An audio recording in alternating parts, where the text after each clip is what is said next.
What's up, man? How's it going? Pretty good. Pretty good. Yeah. So I guess we should say at the outset, well, it's my birthday, hence my hat. Happy birthday, Nate. Thank you. Um, so we're Mazel tov. also we're also pre-recording this. That's So right. we're recording this on what day is it? Tuesday? Is it Tuesday right now? Yes. Something like It's that. Tuesday morning, It's actually. Tuesday morning, and we're going to release this on Thursday night as normal. So we have some regular content because I'm going to be in Austin, Texas for my birthday for a couple days, which should be fun. That's Um, tight. What are you going to do in Austin? well, we're staying at like this cool, like kind of vintage, swanky hotel, and there's like a pool right off our room. Should be fun. We're gonna go just like go to a bunch of restaurants, probably go see a show, like just get drunk, have fun, just have a crazy weekend in Texas. Hopefully, not get COVID. That'd be really cool to not catch COVID. Yeah. That would be ideal for Yeah, my that's very in, not getting yeah, COVID. not getting COVID. But yeah, should be fun. So we figured we'd just pre-record something, and also um, we're really close to the finish line on this Black Market EP. We're gonna record ourselves like finishing the last song today, and we're doing Atomic by Blondie. It's the last tune, so I'm leaving in the morning for Austin. I'm gonna work on We're gonna work on this a little bit during the stream today, and then I'm gonna finish everything up tonight. And hopefully, if everything goes right, we're gonna release on like Friday night, Friday afternoon. Um, that'll be the release date for the new Blondie stuff. So yeah, should be exciting. I'm a little bit late, as you know, for the release date. It's a little later than I'd like to put stuff out, but like I said, now that we're doing these streams, it's kind of we're just gonna finish stuff when it gets finished and put it out when it's ready. Just makes it easier, and it gives us more content to stream and stuff like that. Um, but so yeah, the Yeah, first I'm excited, man. yeah, it's gonna Oh, go ahead. it's a good one. I did three of the dubs yesterday, and man, they sound really good. I'm like really excited about it. I think everyone's gonna dig it. Um, but yeah, so first thing, I guess this will kind of be like your stream last week. It'll be kind of similar to that. Okay, like showing off the the methods and the steps that you do and Exactly. Yeah. oh, that's exciting. All right. Yeah. So, I'm ready to learn. yeah, hopefully, we can get far along enough into that. Definitely, if we get through a bass part, um, that'll be that'll be awesome because that's kind of the biggest part. So, hopefully, you'll be able to give me some pointers on what I'm doing Yeah, with absolutely. the I will bass. do my best.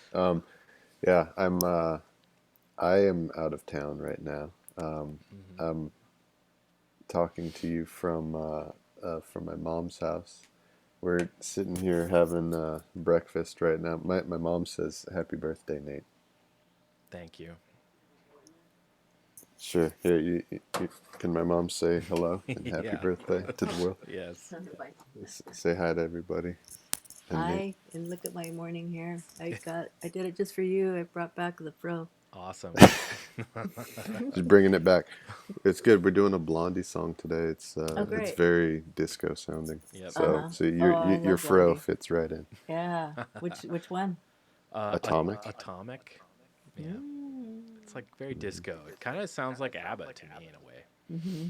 It's a cool one. Yeah, Blondie. John always loved Blondie. Yeah. Same here. Yeah. Yeah. They're fantastic. Yeah. She was beautiful too. Yeah, she was. Or she is. She's still around. Yeah. But Yeah. She's um amazing. yeah. So happy birthday. Thank you. Yeah. I I noticed. Wearing it proudly. Yes. So you're not going to take that hat off the whole time that you're in Austin, right? No. No, not while it's my So, birthday weekend. so you're in Austin, Texas right now? No, I'm in Nashville, but we're going to Austin in the morning. Oh, have fun. Yeah, For how long? just to cut like a long weekend. Just on Mm-hmm. through Sunday. We'll be back on Sunday. So, Anything particular you're gonna go see? You're going we're to Austin city limits?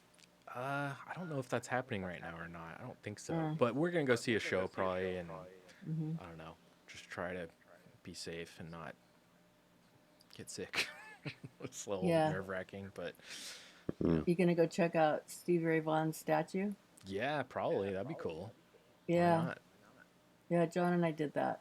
Nice, Yeah, we went Austin city limits, and then from there we walked to the statue. nice. That's Yeah. awesome. Yeah. Yeah, he's a big deal out there. Oh Yeah. yeah. Yeah. Alrighty, I'll let you continue. It was good to see you. Yeah, you too. Thank you. Take care. Bye Yep. bye. All right. Nate's mom is in the chat. My mom is on the video. Yep. This is a very This is a momful stream. Yeah, it's a mom centric show. You're watching. Yeah, it is. We like our moms. Yes. We're fans of our moms here. Yes. All right. Let's see here. Whoops, I just. Woo! Sorry. Here are Bye, my Brandon. faders and my knobs. It's okay. Bye, Brandon. Yeah. All right. No, I'm excited to see your setup here, man, and Yeah. your workflow. Definitely. So, first things first, I've got a new set of Horseman drums, which I also sent to you, by the way. They're in that folder. Okay, sweet. It's a Horseman, like 67 BPM. I'm going to change the BPM in the session to reflect that. So now all of our bars and beats line up with the track, which is just nice. I'm getting a spam phone call, which means my camera just got turned off. Oh, nice. Yeah, I keep getting those phone calls because I need to make a payment on my Macy's card for the couch that I bought a few years ago. Stupid. I mean, I wouldn't be getting them if I just paid my card. But, you know. I don't even know. I'm just like on so many lists now from like using my email for too many things. It's just drives me crazy. It's annoying. Cool. Well, I guess first let's just listen a little bit to these drums. I kind of got some like preliminary EQ and stuff like worked out. Okay. But I'll probably just start fresh. So when you this like EQing and processing that you're doing with it right now, are you looking to get like final drum sounds, or are you just setting up a sound that you're just going to use while you record? No, this is like I'm gonna start by finishing the drums. That's like the first thing I'm gonna do. Oh, that's cool. Yeah, because I was telling Brandon before we started streaming, we for the longest time like we would use these loops or these drum tracks, but for the longest time I just used like two mixes of them, so just like a stereo file of these drums. And I've gotten so used to like dubbing drums that way, like with just like minimal kind of options and just as simple as possible, that like the first thing I'm going to do right now is just take all these individual drum tracks, kick, snare, hats, all this stuff, and I'm actually going to do all the EQ, all the compression, anything I want to do to it, and then bounce it down to two tracks. I see. So you're going to make your own two tracks out of our fancy multi-tracks that we use now. Exactly. So that you can do your favorite workflow with that stereo drums. Exactly. Yeah. Okay. But yeah, so the it's just way easier for me to work that way, because like there are times where I want the drums to be gone completely. I mean, I could probably group all the tracks, but also like the way I've set up my console now as well. So like over here, like this first like bay, tracks 1 through 6. These are either like 1 and 2 is for like any kind of playback I'm doing from like the computer. 3 and 4 is oh, and 1 and 2 is also my drum machine. 3 and 4 is like my keyboards. 5 is guitar, and then 6 is this microphone I'm speaking into right now. And then on the other side over here, where behind Brandon, I've got these are all my 20 through 24. These are all my effects returns. So I've got like let's see, what is this? I've got a delay, then I've got the that guy on 22, then I've got a spring reverb, and then my space echo. So really what that does is, even though I have 24 channels and then also another couple channels up here, these valve channels and some stereo tracks, as far as like just recording goes, I've got tracks 7 through 19 to really work with. So the more I can consolidate, the more it opens up me being able to like use more of the console for more things. So right now the drums are going to take up like almost all of this, which would leave me kind of nowhere to go either if I So yet another reason to bounce down to stereo. exactly. Yeah. Yeah. This is really cool because this is a really good visual demonstration of like how we were talking in the last stream about destructive processing Exactly. and stuff like that. Like you can visually see with this the reason why people did that in the early days, because even though like in earlier generations, even though their mixers had only 4 channels, or if the tapes that they're recording on only had 4 channels, there's way more than 4 channels recorded in that song. Absolutely. But the way that they would do it was get the sound that they want with 4 and then bounce those down to 1 or 2, and then get the sound that they want for there, and then do it again, and then do it again, do it again. Yeah. So you're basically doing that exact same thing. Exactly.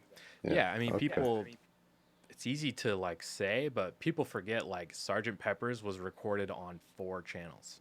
Like, Right. Sgt. But Pepper's. so they had 4 channels, but doing what you're doing, there's way more than 4 channels in there. Exactly. Yeah. Okay. By saying, okay, we're going to record drums on 4 tracks, say, and then bounce all that down to 2 tracks maybe, or 1 track even, and then record bass and then bounce that down with the drums to another like single track, and you just do that over and over again. And then eventually it's like you've got 1 track that has like bass, drums, 1 track that has like all the guitars all at once, 1 track or whatever, you know what I mean, however they wound up doing it. But yeah, it's they used to do it out of necessity, and obviously I have more options, but I still am doing it out of necessity, just because I want to maintain, I want to be able to not have to repatch all my effects every time I want to do a mix. I don't want to have to, repatch where my microphones are or whatever. Like, I want to just be able to work, essentially. I want there's a lot of convenience offered by a tool like this, but there's a lot of convenience from working in the box too. And so, the only way to get the best of both worlds is you just have to kind of compromise and alter your workflow and your setup accordingly. Because I've worked in the box my whole life pretty much, and it's just, it's easy just to like make as many tracks as you need or do whatever you need, and it's awesome. But and I still want to be able to do that, but I'm doing it within the confines of this. It's still possible, but I'm trying to box it in a little bit more. In the box, by the way, the way Nate's talking about it, that means completely inside the computer program. Yeah. Not, instead of using a real mixer in any way, it's just fully and completely on the computer. Yeah. Yeah. Called In the Box. Yep. Well, let's listen to a little bit of what I have here. So I did some I did some preliminary work yesterday. All I did was I basically created the form. So the first thing I do when I make one of these songs is I go through, I lock the original song down to a tempo grid, just kind of as a reference, which we're not going to listen to because the video will get taken down. But and then I find some horseman drums that are in a similar tempo. In this case, I found some drums that were 1 BPM uh, slower than the original song. So I'm actually slowing this song down by 1 BPM because I kind of thought, why not? I kind of liked it just a little bit slower. It's almost imperceptible at 1 BPM, but and then what I do is I kind of edit the drums so that if there's a drum fill in the original song at a certain point, I want there to be a drum fill with my drums, with the reggae drums and stuff like that. And you'll see this very intro part of the drums is like completely constructed like Horseman did not play this. This is like something I built out of even other samples that weren't even part of this Horseman pack. Franken drums. Oh, you even took little drum playing moments from a different song, basically a different performance. Not quite. So like I sampled a Horseman kick for this intro part, and then also, and then the rest of it is like just like I have a bunch of cymbal like samples, and I just kind of built those so that hopefully it kind of sounded sort of with real. drum samples. I see. Exactly. Yeah. Cool. So there's a little bit of Horseman, a little bit of other stuff in this, but I'm just gonna give us like a little bit of a taste of. If you haven't heard Atomic by Blondie, maybe go pause the video and go listen to it or something because might be kind of more fun to hear this. But normally we would play it for you, but we're on YouTube. So sorry. And this this video will be cast into a black hole if we do that. Yeah, only people in like New Zealand will be able to watch it, and that's true. Oh, it's legal to do it in New Zealand? It's so weird. Like if we were to play the original Blondie song right now, this stream would get flagged by YouTube. And usually what they do is they say no one in the United States or like the UK can watch the video, which is usually like everyone who's watching this stuff. Right. But like if you were to use like a VPN and say you're in Canada or something, like you could just watch it with the original like songs and stuff. Like so. What if we use a VPN to pretend like we're streaming from Canada? I have no idea. That's a good idea. Maybe we try that. Well, if we do that, maybe we shouldn't talk about it. Maybe instead we should talk about how isn't it exciting, Nate? How we're moving to Canada soon? I can't wait. Are you taking notes on a criminal conspiracy? Nice Wire reference. There. Yes. All right, let's listen to. So this is just like kind of the balance of the drums, like as they came.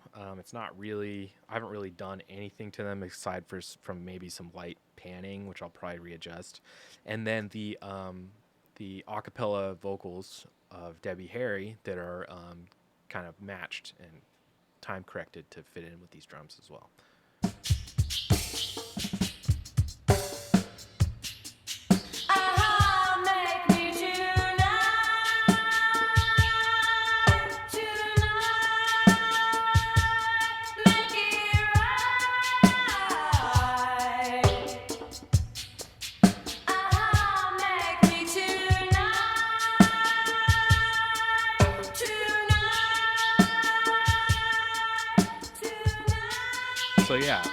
So this is kind of the bare bones of this is all we have for the song so far is we've got drums and Debbie Harry.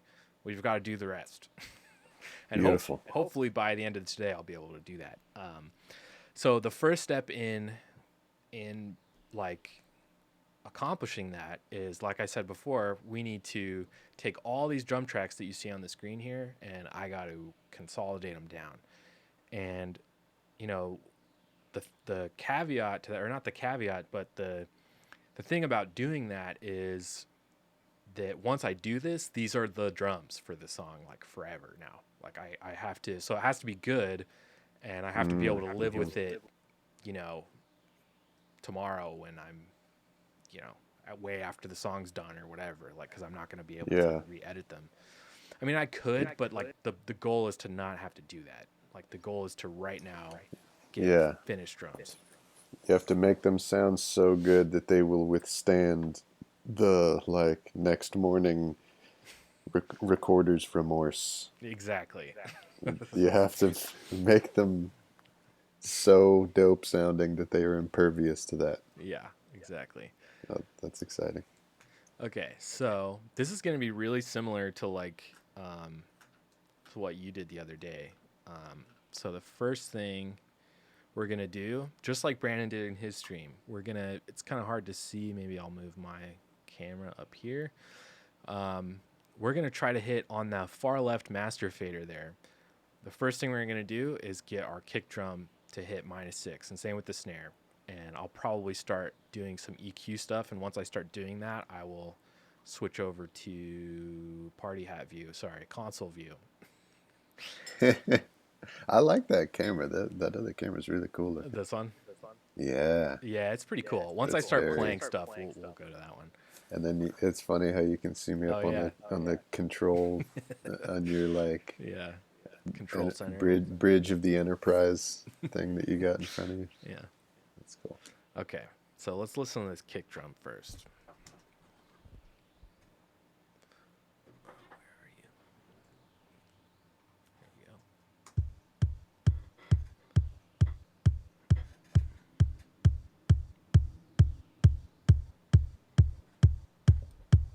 So yeah, that's what a kick drum sounds like. Wow. Yeah, it's some like, oh, there we go. Oops. Now it's reggae. Yeah. So I'm just going to start EQing this. So this is my EQ in or out over here. So I'm just going to 0 it basically. And then you can kind of hear what I'm doing. So the EQ's in now. It sounds pretty good. It's kind of like we talked about. It does, yeah. The other day with these drums, like they're recorded so well. It's like it's hard to screw them too much. Yeah. These tracks are so easy to work with. Yeah. In this case, what I'll probably do is I'm basically gonna sweep for like the fundamental kick frequency. So I'm boosting and now sweeping the frequencies. So this is like 20 hertz. You're not going to hear anything down there. And I'm going up to, this is like around 50. Oh, there it is. So yeah, so I'm not going to boost it that much, but we're going to do a little boost there.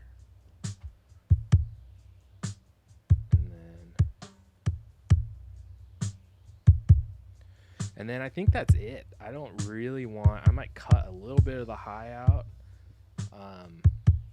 But that's all I really want to do with that, because there's kind of no reason to go too crazy with this stuff. And yeah, we're still at -6. Oh, dude, I knew I recognized this one. This is the drum track that I used for one of the songs on my original EP. Oh, really? Yeah, these are the drums from Wasting Time. Oh, cool. Okay. So same thing with snare now.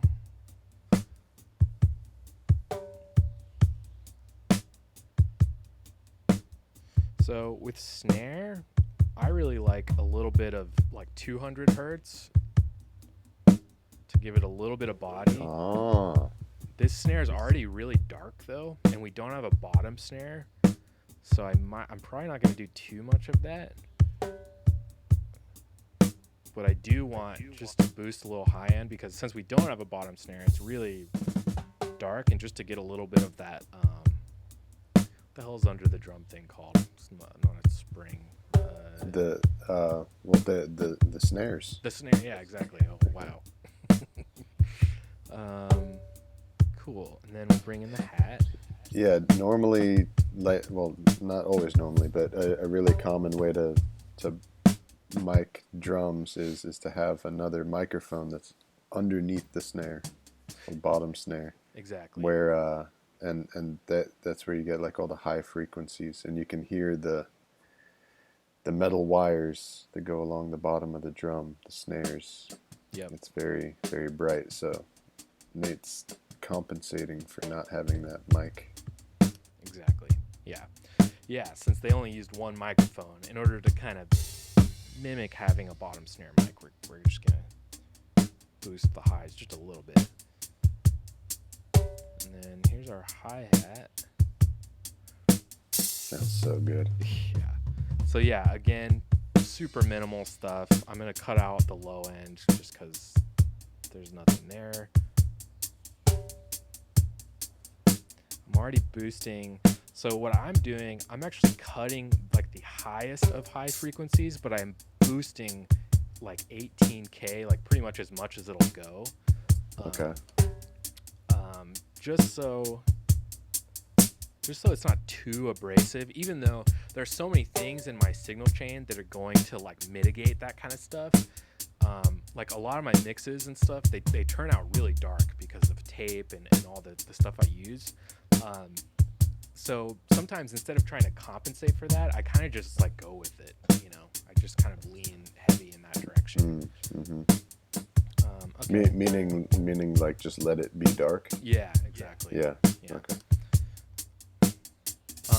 And there will be a stage later on where I am able to kind of boost the high end overall of the kit, but for now I'm just kind of going with it.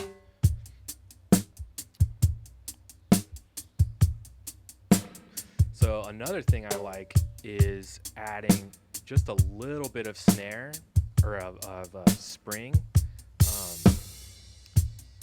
in the final drum mix, even though I'm going to probably have I'm gonna have spring available to like add to it later. I like to just have like a tiny bit on the snare and definitely on the timbale. Let's see. So this is kind of similar to the pattern that Brandon used last week, where it's like the timbale is like an essential part of the drum groove and the rhythm. It like substitutes for the snare like quite often. 3 snare hits and then a timbale hit in place of the snare. Yeah. Same thing, yeah.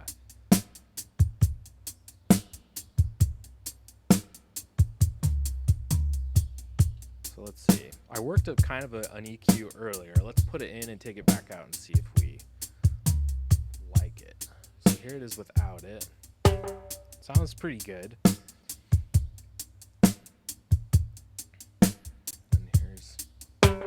That's it in. So I like the EQ I worked up. It's a little bit brighter. And I also, if you can hear it, I've got the timbale going to my slap delay there too. Yes, I can hear it. Yeah, that's the new trick that you got me on now too. Yeah. Okay. Then let's find where I'm gonna loop this tom part.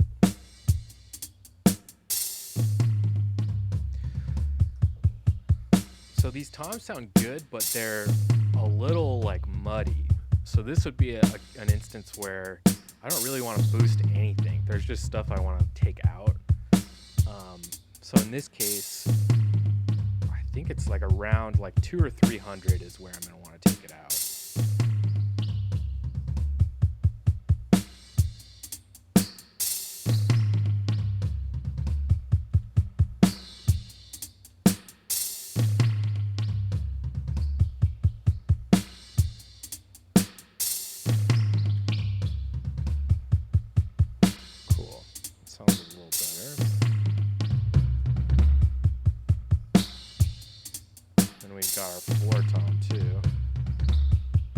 And then I'm curious to hear your thoughts because you're better at picking this stuff out last time when we listened to the drum room and we were able to figure out like, oh wow, like contrary to kind of common placement, like Oh, this guy's I got his see. tom to his floor tom to his left. So I'm curious to hear your thoughts on that because I'll be the first to admit there have been plenty of times where, especially if I've only got like in this one, there's only like one full kit microphone, so I kind of use it as it's slightly less helpful than having like an overhead left right where it's way easier to like figure out where stuff is placed. So I'm curious to hear where you're hearing stuff. Let's Okay. go to that one right now. Tell me, if I solo a track, can you hear it soloed or do you hear everything? Let's see. You can still hear everything. Did you hear it soloed or was just the whole drum kit playing? We heard the whole kit. Okay. All right. No worries. So in that case, let's see. I think I'll just have to mute in the session. I'll mute everything but kit front. Yeah, Okay. solo buttons can do any number of things on different consoles. There's like 10 different things that a solo button can do. Totally. And I think it's because you guys aren't hearing like We're not stuff hearing the same thing that you are. exactly. Yeah. And you're not hearing stuff direct off this console. Like you're hearing stuff that's happening in Reaper, which is, different. Oh, I see.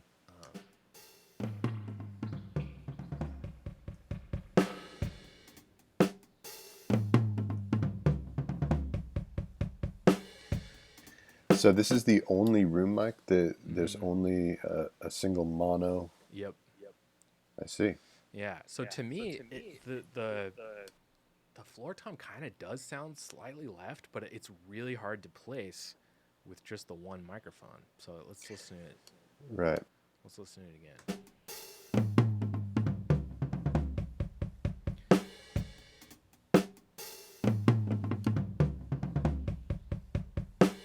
To me, it sounds. I mean, the rack tom definitely is in the center. That sounds pretty clear to me. But the floor tom, it does kind of sound slightly left, but it's hard to say.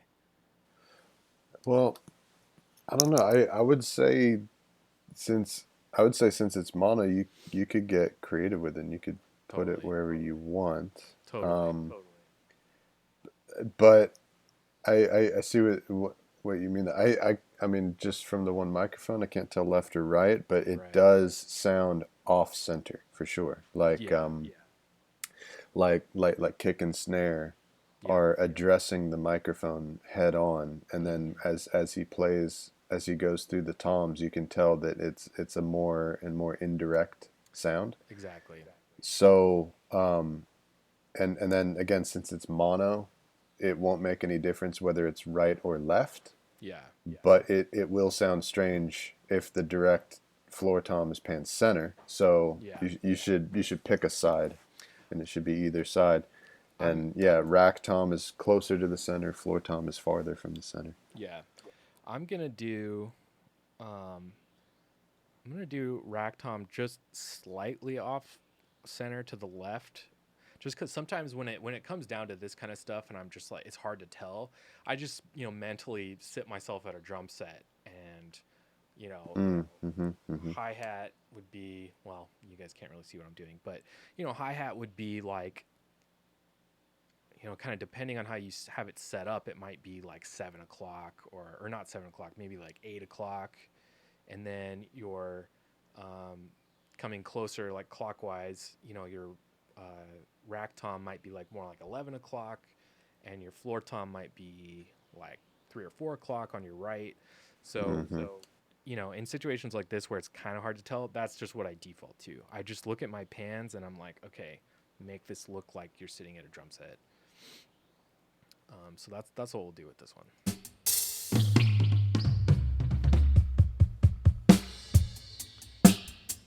got the LFO going on that the spring reverb. Oh yeah, do you have it automatically triggering? Yeah, it's not automatically. Okay. It's not automatically triggering, but it is just like going. I think yours is probably cooler than the one I have. Oh yeah, because right, yours is one generation earlier where it doesn't automatically trigger. Okay. Exactly. Yeah, I've got kind of an older Oh, one. what a bummer. Yeah. All right. But it sounds dope though. The It sweeping. does. I I think that just listening to the the sound of the rack tom signal, Uh huh. it sounds like those two toms are very close to each other. Okay. Because the ambience of the floor tom being hit is almost as loud as the rack tom itself. Right. So if you pan them on opposite sides, it gives it kind of like a stereo effect, Uh which huh. is very cool. But Kind of if strange. it right, it's just like if you're going for realistic, Right. I would put them together. But if you're going for trippy and it sounds really cool, Yeah. then opposite sides works. I think what I'll do is I'll definitely bring the floor tom in a little bit and leave the rack tom mostly in the center. But I think you're right. It does kind of sound incongruous with the floor tom like way over here. So I'll kind of do more of. I think I'll do more of like a 10 and 2 thing with the toms, Nice. and not have it so extreme. Because I think you're right, and that could be kind of part of why they only send one mic. Maybe they're kind of suggesting that this is kind of more of a tighter, not so Yeah, stereo thing that they're doing. because they recorded it that way, Yeah, so that's like the intended sound. Yeah, that makes sense. possibly. Yeah. Cool. So the general balance for the kit is pretty much there. Let's listen to it. Let's go over to so I can see this.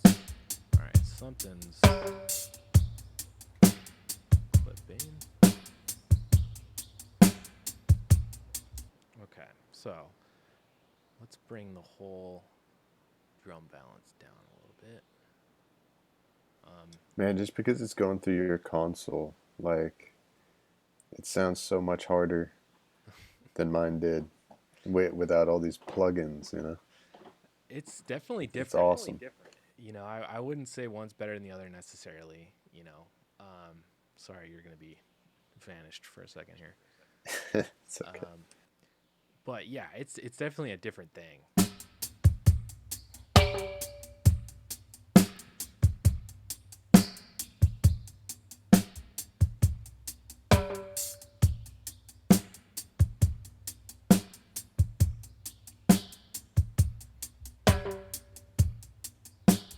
Okay, cool. So yeah, just like we talked about last time, once you can set stuff at wherever you're gonna set it, but at a certain point the sounds all start kind of building up on each other and it gets a little louder. All right, so now I'm pretty happy with that. Although I want to add some, I'm gonna add in the like the percussion stuff, and then I'm gonna go in and see if maybe I want to compress anything. That'll probably be the last step before I bounce a 2 mix. And like I'm working pretty fast, but again, these drums are recorded so well. It's like they're kind of made to just like throw them up and like be ready. Like they're that they're that good of recordings. All right, so what do we got here? We've got tambo. So for when it comes to tambourine, I really like, since it's kind of the other like constant, aside from the hi-hat, I like to kind of pan it opposite the hi-hat. So wherever I have the hi-hat on the left, I kind of like having my tambourine the same placement on the right, just as kind of like a balance basically. Yeah, that makes sense.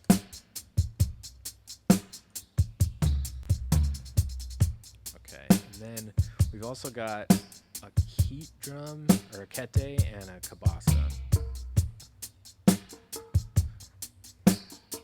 Super cool.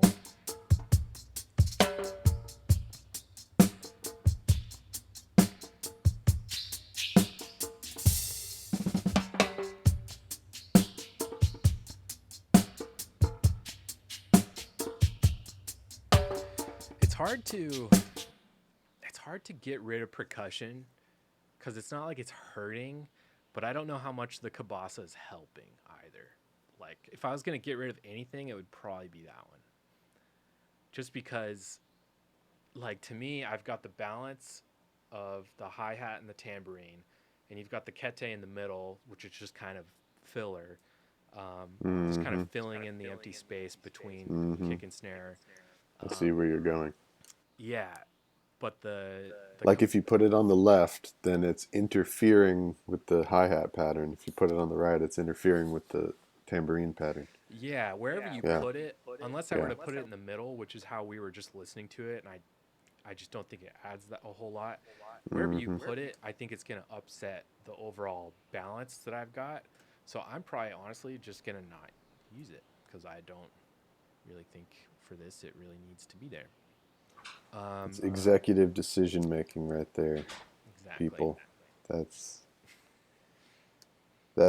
what music production is all about. Exactly. Making the hard choices. Yep. Okay. So the next thing I want to do is I want to compress the kick and the snare, and I want to compress the kit mic, so the full kit mic. The kick and the snare, There you go. I'm not going to compress super hard, and I'm going to compress those with a compressor I really like in the computer. But since I have these hardware compressors available, I'm going to like slam the kit mic into one of these compressors and then just kind of balance it in a little, and kind of see how it fits. So sorry I have to keep making Brandon disappear, but I have to.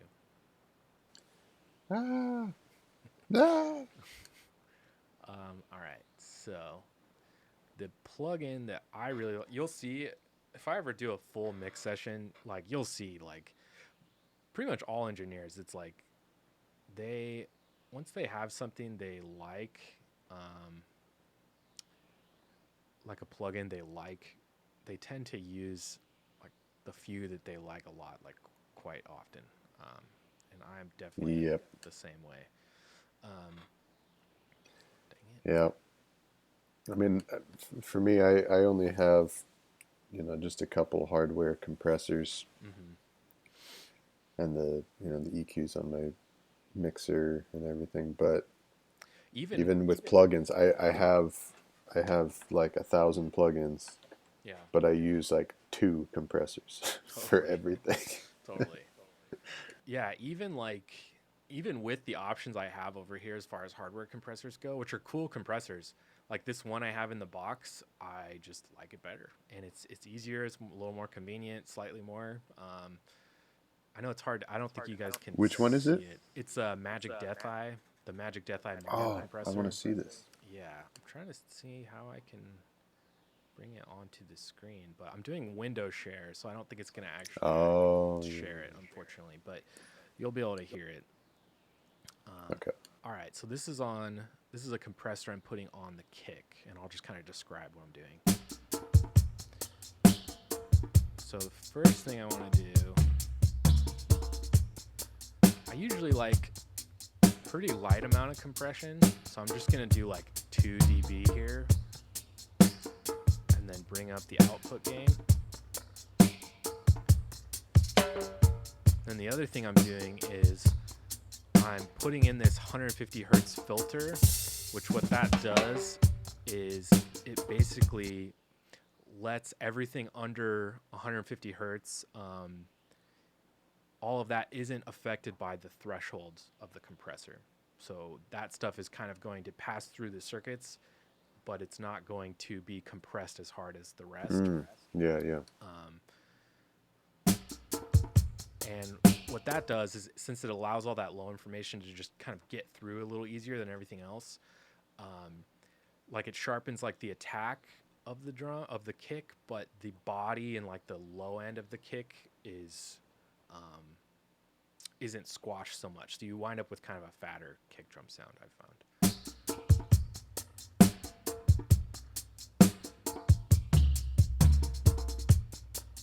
Cool.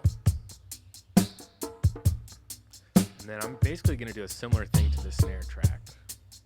Well, this is definitely passing the head nod body groove test for sure. Good. All right, let's see. Bring up my mix window. I mean, equally just because of how dope the tracks sound, Yeah, how good the sound is, but also just how fucking good of a drummer Horseman is. Seriously, he's so good. If anybody, is out there making reggae, horsemandrums.com. You can buy the drums directly from the guy himself. Yeah, And it's so good. It's perfect. It's Yeah. like this is exactly what I need. yeah, they're not super expensive. I think this whole set was probably like $35 or something.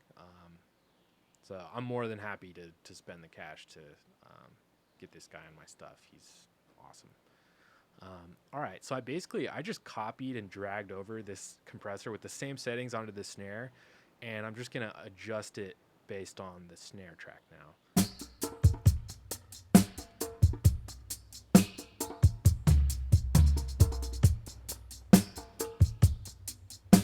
So yeah.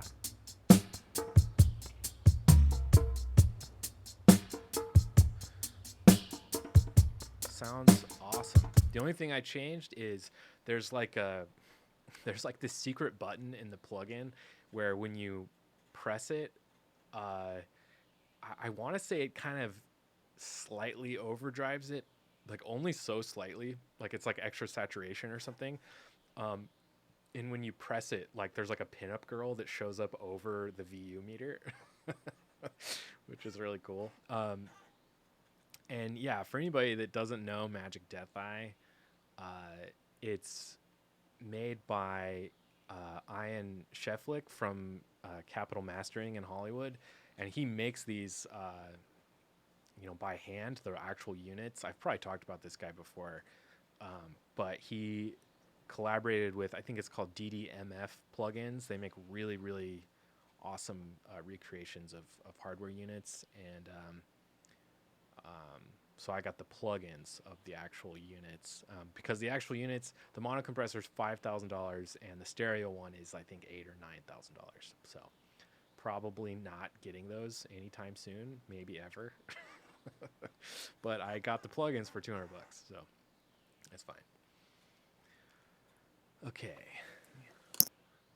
So next, so yeah, I'm definitely, it's passing the groove test for me as well. Next, I'm going to patch in. Basically, I have like an LA2A copy by Warm Audio, which is super awesome company. They make really great recreations of compressors for not affordable. Not $8,000. So I'm actually going to patch one in over the kit mic. Yeah, all of you home independent producers, if you haven't heard of Warm Audio, Yeah, get definitely on it. check them out. There's a lot of good sounds that are accessible to folks like us. Yeah, absolutely. And they do microphones too. Their mics are all really great. I don't have any of those, but their compressors are awesome. So the thing I'm wondering right now is I can use the LA2A, and that's kind of like, it's got its own like set threshold, attack and release and all that. Or I could go through one of the 1176s and have a little bit more control over it, over like how I want it to sound and to shape it a little bit more. I've done this a couple times. I kind of like the LA2A a little bit better, and I don't have to fuss with it so much.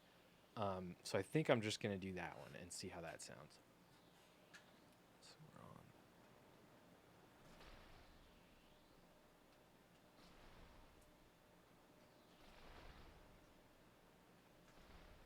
And you can probably hear every time I rattle anything over there, you can kind of hear my spring reverb shaking. The springs, yeah. Because it's just sitting on top of the whole patch bay up there. Show the people what it sounds like if you like actually touch the springs. Oh, yeah. So yeah, like when we and Brandon use spring reverbs, we literally mean we're sending our tracks through a literal physical spring that is just like sitting in the studio. And like if you don't like I've even gotten stuff where I've maybe been monitoring too loudly in the room, and like I'll feed back the spring. Like the spring will feed back. Like if the gain's too hot on my spring reverb or something like that. It's like a live instrument, like just sitting in the room at all times, and it's recording too. So like anything, if you have the spring open and you're recording it, and your speakers are like blasting really loud, you know it's going to vibrate the spring, and that's going to be part of it. So you have to kind of think about that when you track. I have it sitting on top of a piece of foam, so it's doesn't really get affected by the speakers too much. Yeah, mine is it's hanging by some like rope, some pieces of string, so it's held suspended in the air. That's so sick. You have to show me that next time we're doing a stream. That sounds Okay. awesome. I can't believe you never showed me that. Oh man. Yeah, ideally someday I'd like to have it like in a closet or something. Like really Isolated somewhere. isolated. I like the Yeah. the availability of it, so I can like slap it during dub stuff or whatever, which is cool, but I found myself doing that less and less anyway, and it would be nice just to have it like ISO'd away from everything. That would be Yeah, it's very like early Upsetters sound, yeah, but totally. it's not really. They didn't really do that in roots reggae. Yeah. Okay. So let's listen to. So now we're just listening to the kit mic again, but we're listening to it through this compressor that I have set up. So it's pretty much not hitting the compressor right now. Its threshold's really low.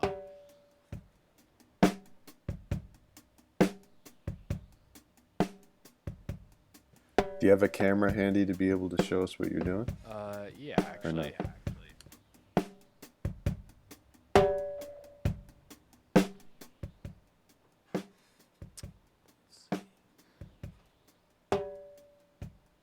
Whee!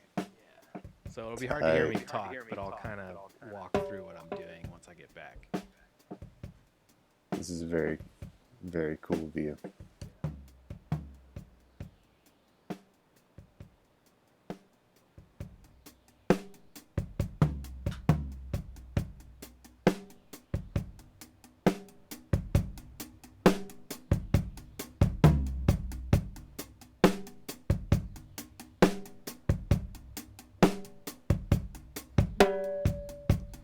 So basically what I'm doing, I'm just hitting the compressor like kind of as hard as I can hit it with this track. Ooh.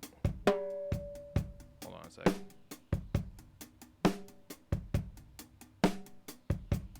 I feel like something just played that shouldn't have played. Yeah, we just had some illegal music playing in the left ear for a second. That's okay. I will fix that. Okay, we're good now. Oh well.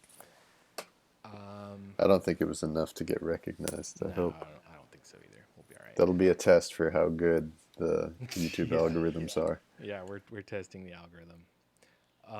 Okay, so now I'm going to just kind of mix in. You can see my fader here. This is the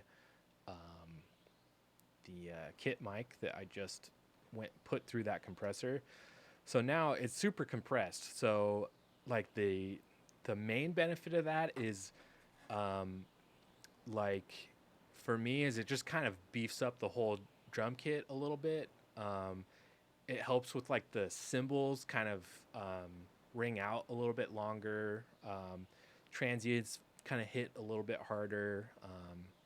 But let's blend it in slowly. And sorry, I keep making Brandon disappear.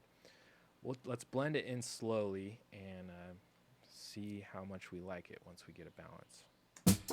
So this is nothing. This is none of it.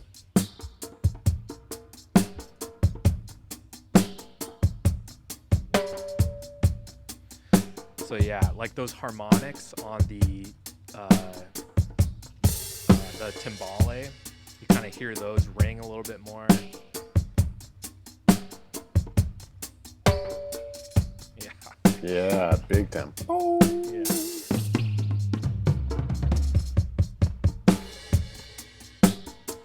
Okay. I'm gonna check the overall balance one more time because we are almost ready to print.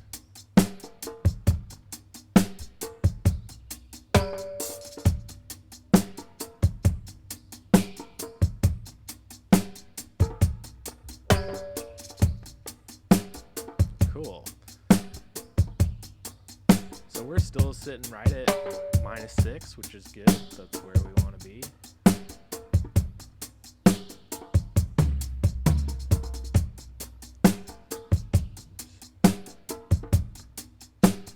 And yeah, I think this sounds ultra fatty. Very happy with it. What do you think? Anything I should do before? Because I'm at the point now where I'm gonna move to like global Master Effects before I print the whole thing. So this is like a for me or for Brandon or for anytime I'm about to do this, it's like a speak now or forever hold your peace moment because we're about to print the whole shebang here. Yeah, one thing that you could experiment with. Okay. It may or may not improve it. You may or may not like it. Mm-hmm. But this is a something that I do with all my drums, and I realized actually after our last stream session, Mm-hmm. I realized that I just completely forgot Oh. to do this Okay. to the drums and to show you guys that I do this to the drums. Because I was listening back to what we did last time, and I was like, man, the drums just kind of feel a little bit dark, a little bit buried, like all the details of what the drummer is playing. It's just a little bit obscured behind because the brighter that you make the guitars and the piano and the organ and the vocals, Yeah. the more it overshadows the drums, which you don't want it to do. Yeah. So I always do a parallel distortion on the Oh, drums.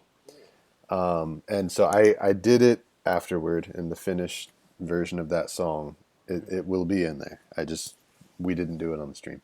Uh-huh. So you could try blending that in a little bit. That would be cool. So set up a send to like what kind of distortion do you use? Do you just use like saturation or what do you do? Yeah. So I use various ones because different distortion plugins or methods of distorting, they sound so different Right. from each other, especially on something like drums. Mm-hmm. I used the Abbey Road Saturator plugin Okay. on I wonder the if I last have one that I did. There you go. Let's see. I wonder. All right, I have to make you disappear again, but we'll see. I say, why not try it? That sounds cool, and you know,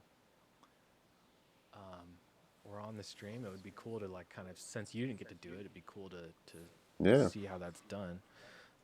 Okay, so I'm gonna go over to this. I'm on this yellow stereo 2 track here, and I'm gonna bring up Abbey Road. Let's see.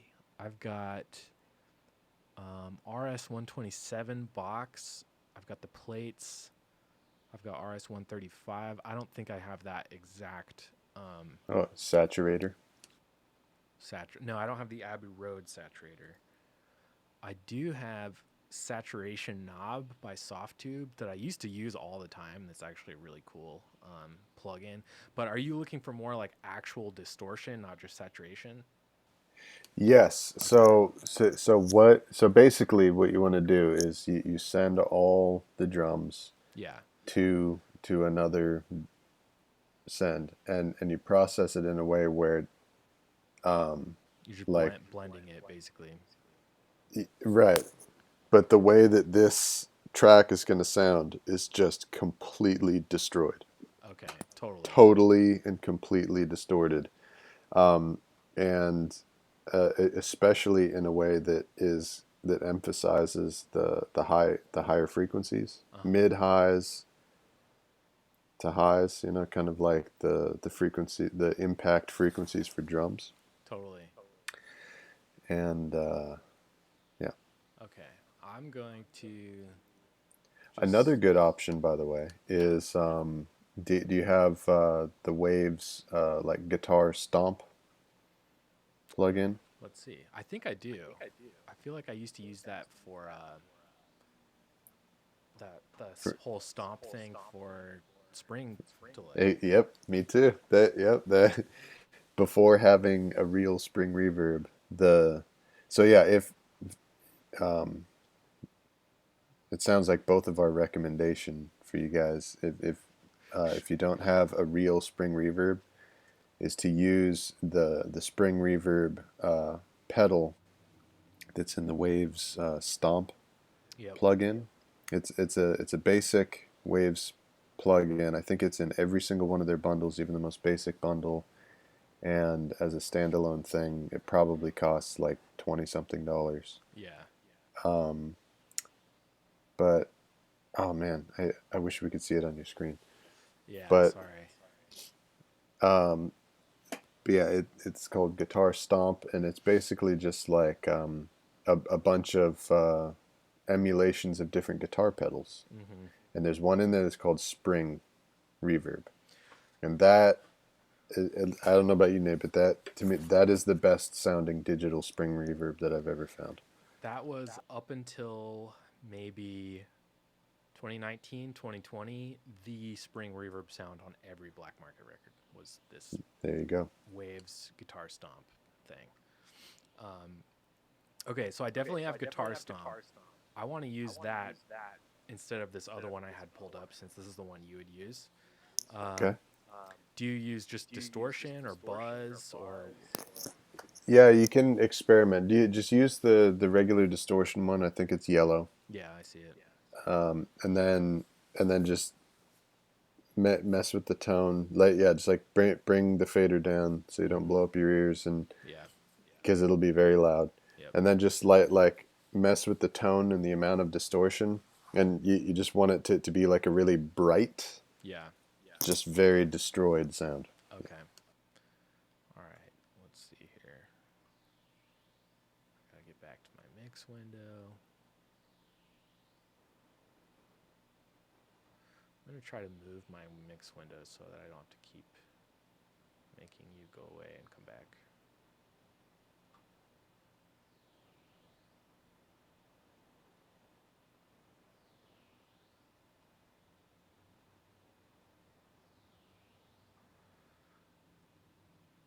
Oh, now I'm high noon logo. There you are. So yeah, the window's a little screwy this way, I guess, huh? I can do that. Okay. So I just need to bring down this just to be sure. Okay, so right now I've got a send from all the drums going to this stereo 2. Let's make sure. Oh, it's working. Huh. Oops. Should be stereo 2. I'm concerned it's not. The level is just going. It's not being affected by this fader, so. There you go. What are you laughing at? I don't understand. Nothing. Don't even worry.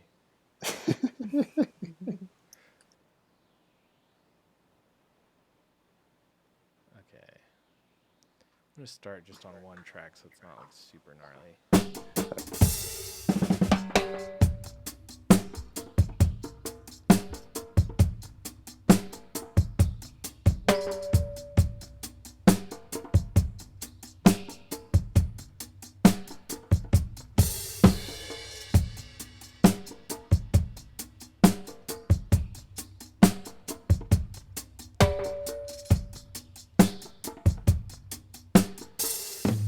Okay, right now I've got it on the kick and snare.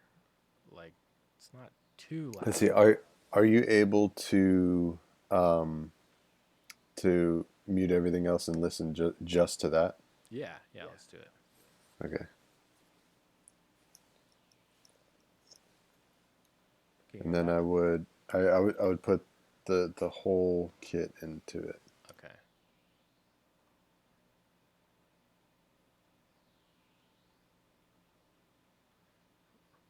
This is cool and very similar to kind of what I was sort of doing with the dude, that is gnarly.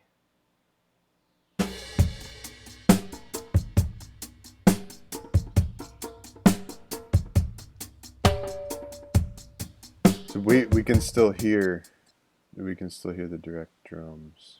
Oh, yeah, I was At just least listening on to this it end. Oh, sorry. Okay. with the whole thing in. Can you just hear the distortion now? Or is that the whole drum set? Can't hear anything now.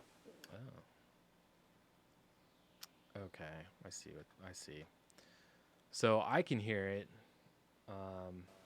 Yeah, but by the way, doing these these things, these sessions on the stream is so much more complicated so than nuts. if we're actually just working, just Yeah, mixing a song. Like yeah.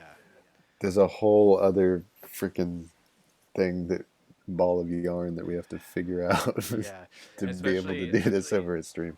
for stuff like this where like we didn't work this out beforehand. So it's like who knows what is wrong or why it's not acting perfectly. Um, it's whatever. I can definitely hear it and I can hear it blended. Doesn't sound like you can, which sucks. Yeah, I don't know why we can't hear the distortion. I think it's because I'm sending it to one of these stereo channels on my console, and I don't know if possibly that's not hitting. Oh, it's not sending to group 1 and 2.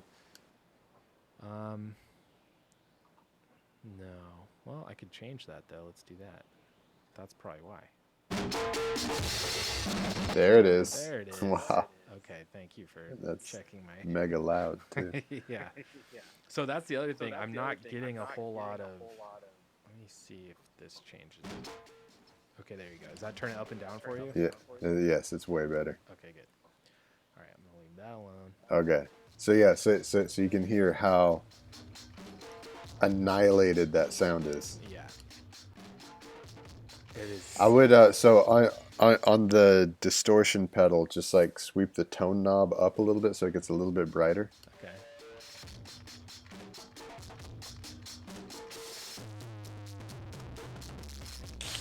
Okay. Okay. So, okay. Okay. So this sounds ridiculous. In isolation, it sounds completely unusable and unmusical when you listen to it in isolation. Yes. But when you now listen to, so if you bring it all the way out and you listen to the drum sound that you have and you just blend it in a little bit, Yep. it makes it sound so much better. Nice. Yeah, it's very similar to what I was kind of doing with the compressing the kit mic. But yeah, okay. Exactly. So I'm gonna bring the whole drum kit back in, and then I'm gonna slowly bring in the distorted drums, probably right under where it's like super noticeable. That's probably where we'll see. We're just gonna blend it to taste, basically.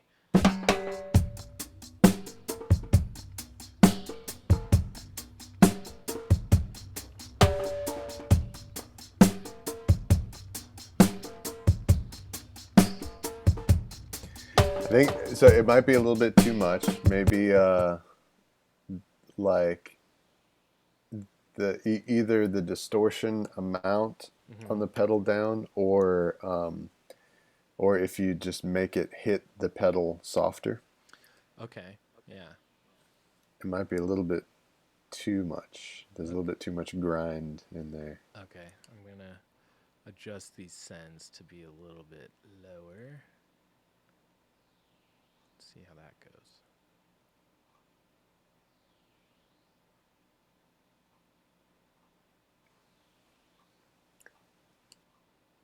And the other thing you could experiment with is Hmm. sending every mic except for the room mic.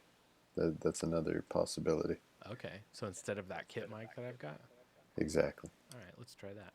I'm just gonna take that one out. Okay, here it is out, and then I'm gonna blend it again. I turn the drive down. The tone is pretty much as high as it'll go. The level's just at 50. What about the contour? Do you do anything with the contour? What is it? Is that kind of like another tone thing, kind of? Yeah, you can experiment with it. So it basically it's like a mid scoop. Got it. It like makes it smiley face. Uh So you can experiment with it. huh. Okay. Like high contour is like crazy, like death metal distortion, all highs and lows. Right. And no contour is like, like old school, like mid heavy, like Josh Homme sound. Oh, okay, cool. All right. I'm gonna blend it in again, and I'm gonna mess with the contour knob while we blend it. Let's check it out.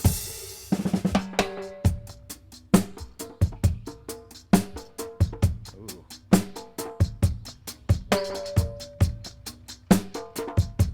So this is it. It's in like pretty loud, and it's definitely I can feel it.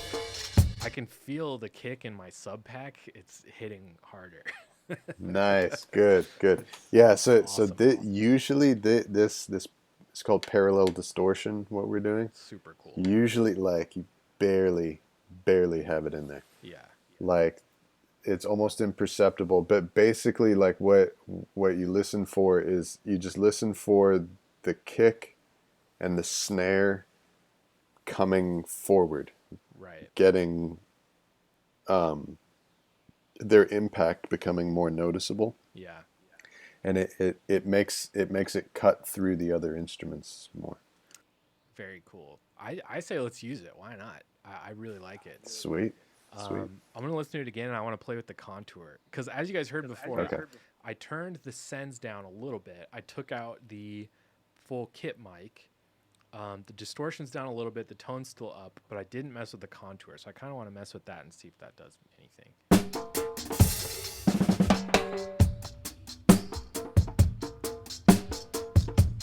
Oh yeah.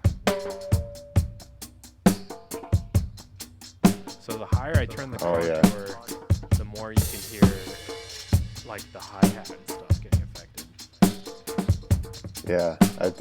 Yeah, whatever that last change was that you made, I think improved it. Yeah, I'm gonna leave it right there. I'm gonna blend it just under where I have it.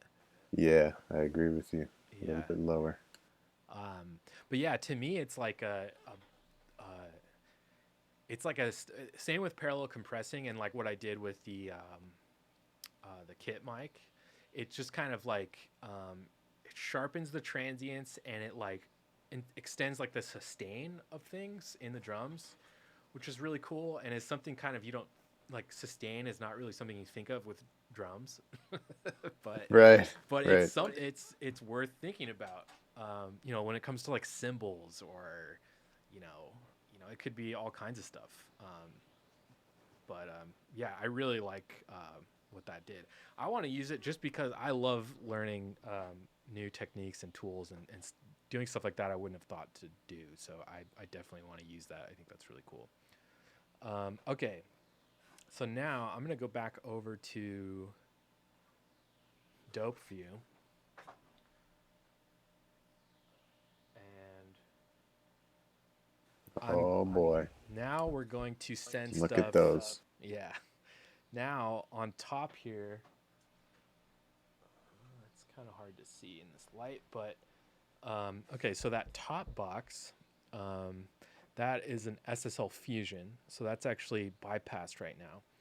And basically, what I'm going to do is um, I'm going to. There's all kinds of like kind of global things I could do to the drums now using that and the API 2500 below it, which is like a bus compressor. So that's going to compress like the whole drum set. And these like tone and other things on the SSL, those are going to affect the whole drum sound, like, you know, holistically, like all together. Wow. Um, Yeah, this is about to get way better. yeah. Just looking at those things. Okay, so now the API is bypassed. We're actually listening to that with the API in, which because I just kind of like listening to stuff with that in. But I might change it. I didn't even set the settings for this particular drum stuff. But yeah, now I'm gonna kind of affect the drums. I can't bring my microphone over there, so I will kind of tell you what I'm doing after the fact. But I'm gonna go. You'll be able to hear kind of the things I'm changing on this drum sound.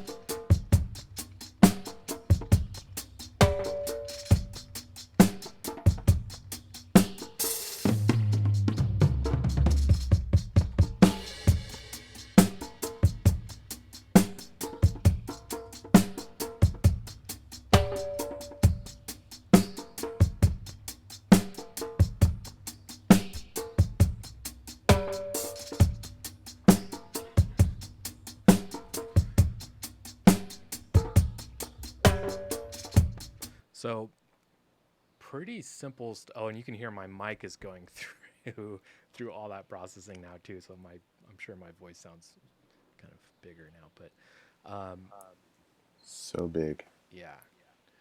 So Voice sounds great. so basically, what I did there is on the SSL, I put the whole drum kit through like some vintage like drive settings. There's an EQ. I boosted the low end and the high end just a little bit. Um, there's a high frequency compressor on that unit, but it really doesn't do much unless you're affecting a 2 mix. I've found that trying to put it across drums like this, I can't even get anything to hit that compressor, so I'm not even using that right now. And then probably the coolest thing about this box, and the thing I like the most about it, is it has a stereo image like widener. So basically, there's a space knob and a width knob on that unit, and the space knob basically kind of takes low end information and like kind of sequesters it into the center of the image, and then the width knob, it actually can boost or lower things in the left right of the stereo field. So what I'm doing is I'm taking the low end information, I'm kind of consolidating it so it hits a little bit harder and just so it's like directly in the center. And then the width I'm turning up, so any of these things on the periphery, like maybe our hi-hat or the tambourine or the drum or the toms or whatever, anything that's like panned left right, which on this kit, like we talked about, there's not really a whole lot, but what that does is it basically boosts up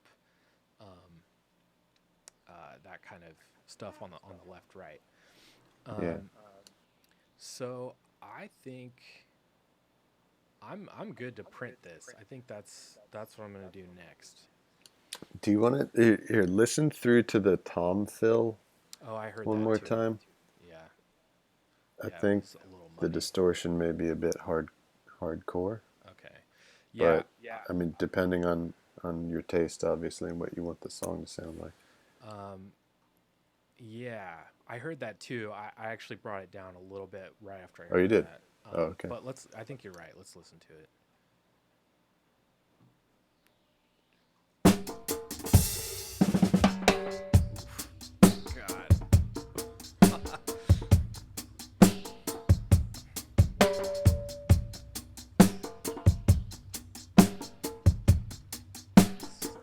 toms are coming up. Man, it sounds mean.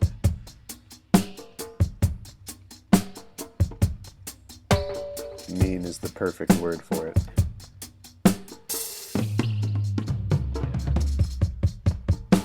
So yeah, I think I might just take the toms out of that distortion. I mean, what do you think? That would kind of be my Yeah, I mean that's a good idea. yeah. Or one other possibility is if you put an EQ before the distortion pedal, you could scoop out just that little spot of the mids that is obviously getting overloaded. Yeah. Okay, let's check that out. That's a good idea.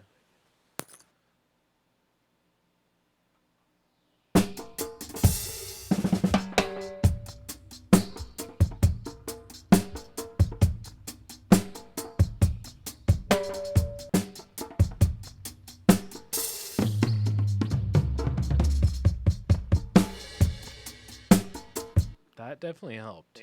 Just like that. Yeah. Let's And then does it sound good to you for the rest of the kit? Or for the rest of the time that the drums are playing? I think They, like you want to make sure that you didn't just take away the quality of this parallel distortion that you liked in the first place, you know? sure. Okay, yeah, let's keep listening.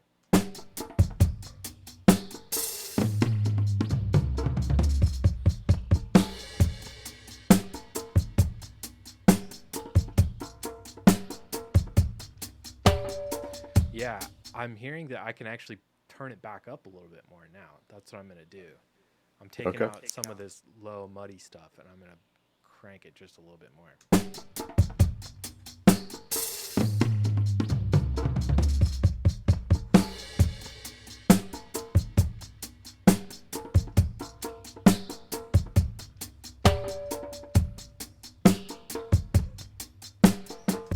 Yeah. And I think you were onto something. I think it's wise to do what you said, which is maybe like send the toms to it like half as much as they are right now.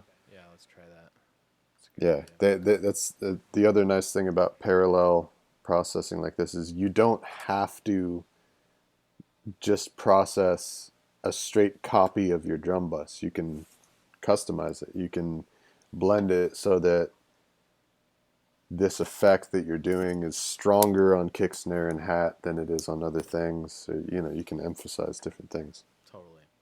Okay, yeah, so I just turned the send down. Let's check this out now.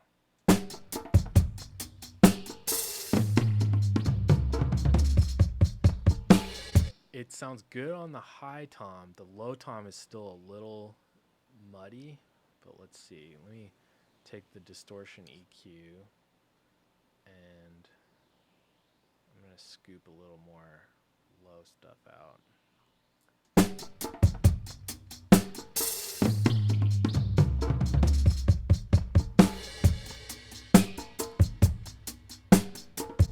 That sounds pretty good to me.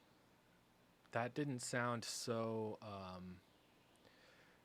like there was just really, really low stuff that was getting distorted to the point of getting it kind of muddy. And Oh, yeah. but I think that sounds pretty good now. What do you think? Play it one more time.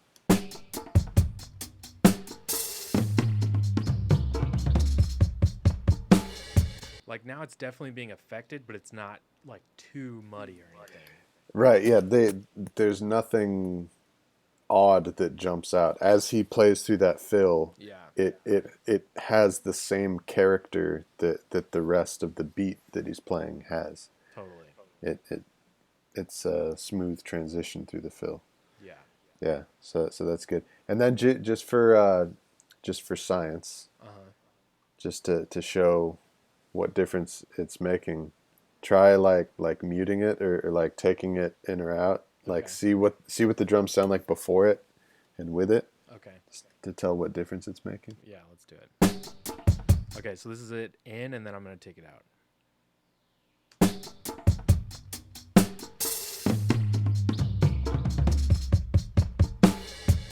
now it's coming out. I hear a pretty big difference there. Yeah, it's smaller, cleaner, Yep. and the impacts of the drums are shorter and weaker, basically. You know, the only thing that's a shame about this is that we didn't do this for one way or another. This would have been the best Oh, really? for those Yeah. drums because of all the big distorted guitars on that one. So this is the other thing that is like part of the life of a music producer is every time that you learn a technique, you're like you now hate every song that you've ever made. It's true. Because you want to go back in time It's and true. put this on all the music that you've ever made. Ugh, yeah. Yep. Oh well. Yep. Yeah. I definitely experienced that. Like every song, I've learned something or figure something out where I'm like, I've never made good music before this. Yeah. Yeah. Oh well. Okay. I say let's print it. I like it. I think that sounds really cool. I love learning new stuff like that, so that's pretty rad. Let's see. Oh, I gotta get my. Sorry. I love how the bass is just chilling there too. It's Yeah. a nice touch. Yeah. Well, I was planning on playing it today. I don't. We're gonna do kind of a shorter stream today because we're not live, obviously. Also, if any of you didn't know that and you've been like spamming us questions in the chat, sorry. Oh yeah, I This should have is- mentioned that in the beginning. This is all pre-recorded, so we don't know what you're saying. Hopefully, you're saying nice things. I kind of feel like we should print these drums, and then we're only planning on doing 2 hours today. We're at about 90 minutes. I don't think I'm going to be able to like nail this bass line in a half hour, and I'll probably be able to focus on it a little better off stream. As you can tell, this is like a juggling match, like trying to do all this. But I say we print these drums, and then I think we call it a stream because I think this was a really cool, just a short little stream to fill in people while we're gone, and a cool dedicated drum mixing stream. I think that's pretty cool. Yeah, this is very cool. I think this is all interesting, fun stuff that we've done. Yeah. Okay. Well, I'm gonna show you guys the. Yeah, how do we print these drums, or how do you do this? Yeah. So here's the print window. So the other thing you might notice once I start printing these, it might kind of look like these are clipping here, but they're not really clipping. Once I get them in here, the level that that this mix bus shows right around the top, even into the red, is actually right where I want stuff. So if it looks like it's hitting it way too hard or gnarly or something, it's really not. It's actually not that high of a level once you put it back into the actual session. But that being said, before I do it, let's check our overall drum balance and make sure that everything is still around -6, even with all this stuff that we've done. Oh yeah. I know you guys can't see that window, but we're like right at -6 still, so that's super cool. Perfect. Yeah. And that's such a good sign. Like we said last time, that's such a good sign that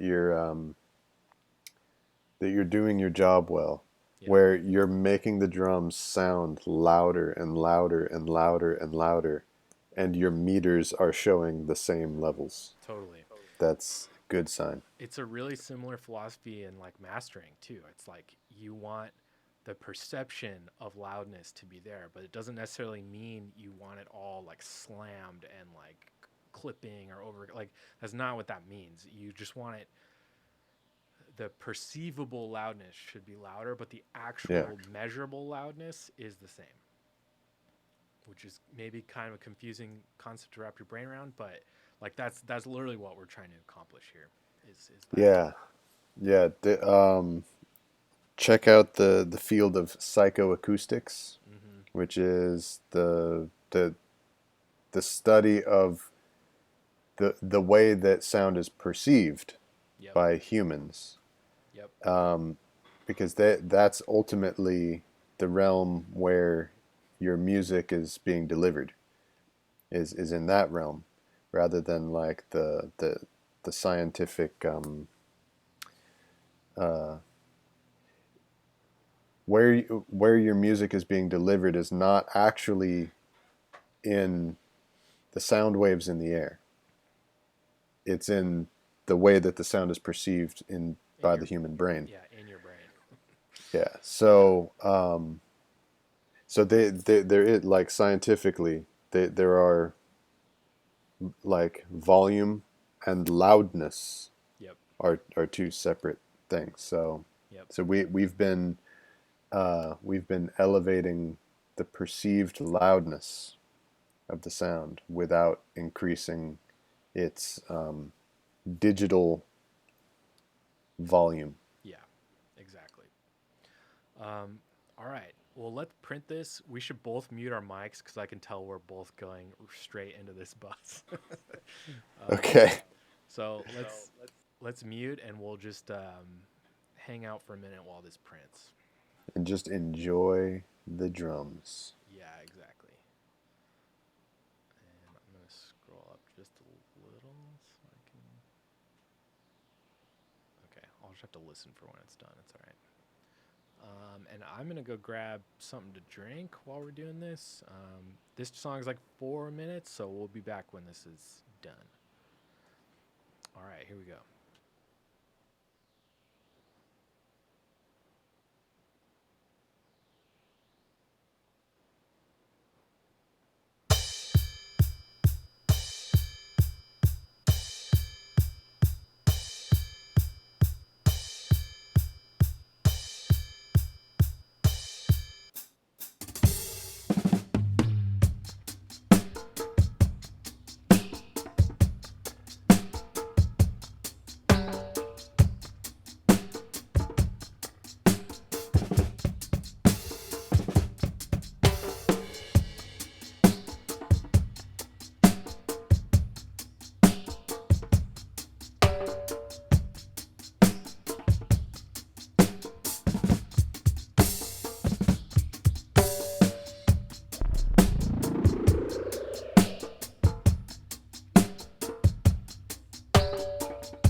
no. I set off my. I know you pressed it when you set them down too. Oh, really? When you went to leave, I'm just sitting here laughing. Yeah, when Nate set his headphones down, it hit the dub siren. Oh my god. But I mean, listen to it. You may or may not like it. It's like, What, the dub siren? yeah. Obviously it's something that's printed in with the drums where it doesn't belong, but Yeah. it might be one of those happy accidents that what's his name talks about. Right. All right. I'm gonna take that as a sign that we could probably end the stream, and I'll print these after. Um, Yeah, yeah. This is obviously work that needs to be done free from distractions. yeah. And also normally the way that we try to do it is we try to have it be that the one of us that is working in the studio is not the one who has to worry about all the streamy stuff, Yeah. but because I'm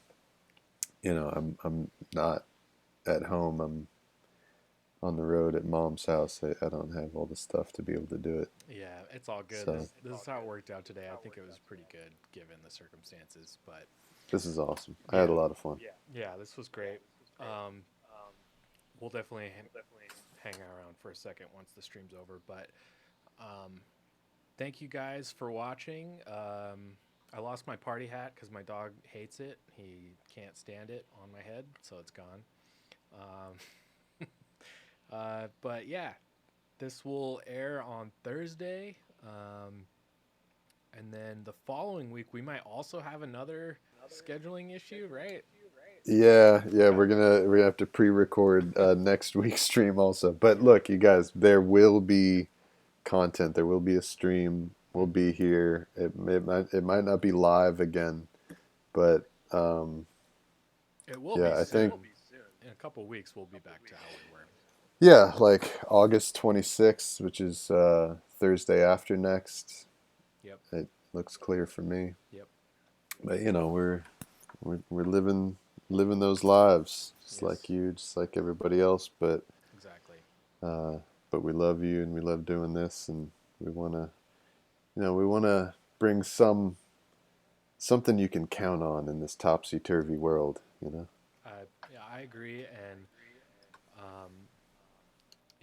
I definitely mentioned at one point to Brandon, like, hey, whatever, we miss a week, we miss a week. But he's adamant that we do this every week. And the more I think about it, the more I think he's 100% right about that. I think we should have something every week. You guys should be able to rely on this as something you can watch every week. That's part of what we're asking from you when we ask you to join our Patreon or become subscribers on Bandcamp or subscribe to the YouTube channel or whatever. If it's super spotty and inconsistent, then what are you paying for? What are you paying attention for?